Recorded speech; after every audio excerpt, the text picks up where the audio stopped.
In this video, we're talking all things to do with the grip, which one you have and which one you need and how it affects ball flight. And if you wouldn't mind hitting the subscribe button, maybe leave a comment or something, really helps me out, allows me to take time away from coaching all these lessons and give you guys tips as well. So please and thank you, and without further ado, here's the grip.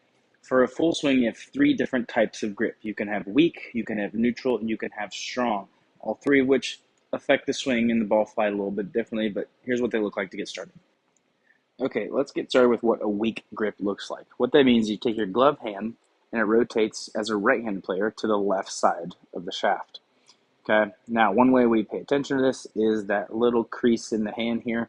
When that starts pointing up towards your lead shoulder, we call that a weak grip, and then we would see the trail hand match that. So you look at that little crease in the hand, that sits off to the side, the left side as a right-handed player. That is a weak grip. Okay, next we have a neutral grip. Okay, neutral grip, this little crease is pointed right at your sternum. Okay, right hand matches it. That is a neutral grip. And we tend to see not a lot of face rotation with this compared to, say, a weak grip that has very, very little rotation. This has some, and we'll get into that strong grip right after. Okay, now we have the strong grip. Strong grips, you take your glove hand, it rotates to the right side of the shaft as a right-handed player, and the right hand just matches. That's when this crease now is going to be pointed all the way towards my very right shoulder. And this is where we see a lot of club face rotation, a high rate of closure through impact. So we see a lot of slicers want to gravitate towards this. I personally do like a slightly strong grip.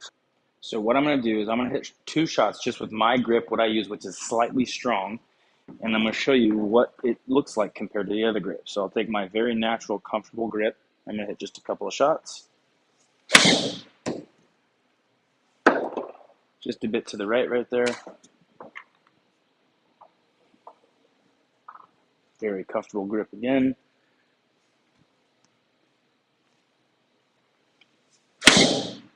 Just about matched it. Okay, a little bit to the right. I'm not warmed up. I'll take it. Okay, I've hit two shots. They both went slightly to the right.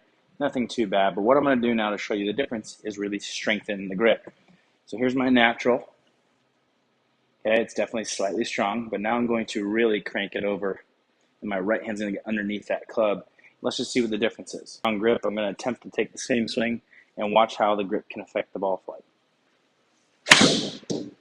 Yep, big time. Big time left, okay? So for some of you players that have a strong grip, you're going to be fighting that, which means you're going to start to make different changes in your swing. Okay, again, so here's my natural grip right here, and now we're going to test out weak. So I'm taking that glove hand, going around the left side of the club.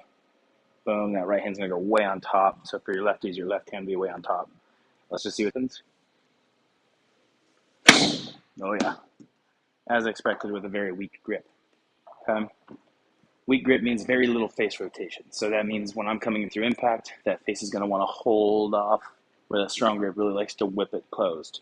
That's the big difference. So anywhere from neutral to slightly strong, I find the most success with my students. Test it out, see what you think.